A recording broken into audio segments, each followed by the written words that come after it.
ஒரு அடியவருக்கு குருநாதர் கூறிய வாக்கில் அவரது குடும்பம் முழுவதும் கண் திருஷ்டியால் பாதிக்கப்பட்டிருக்கின்றது. அதற்கு தீர்வாக குருநாதர் கூறிய வழிமுறைகள். அப்பனே, நல்முறையாக இல்லத்தில் பைரவனை வளர்ப்பது சிறந்தது.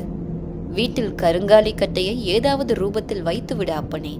அப்பனே, ஏலக்காய், பச்சை கற்பூரம், கிராம்பு இவற்றை நசுக்கி வெற்றிலை பாக்கில் வைத்து தன்னிடத்தில் வைத்து கொண்டால் இவையெல்லாம் வராதப்பா. துணியில் சுற்றி எடுத்துக்கொண்டு செல்லப்பனே.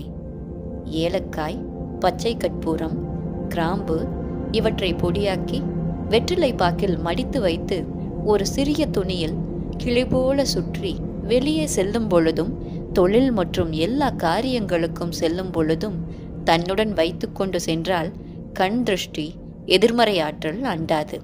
தினமும் இவற்றை மாற்றிக்கொள்ளலாம். ஆற்றிலோ குளத்திலோ இவற்றை எரிந்துவிட வேண்டும்.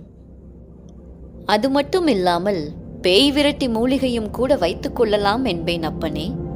அது மட்டும் இல்லாமல் அடிக்கடி உணவில் வெண்பூசணியை சேர்த்து கொண்டே வந்தால் அப்பனே கண் திருஷ்டி அண்டாதப்பா.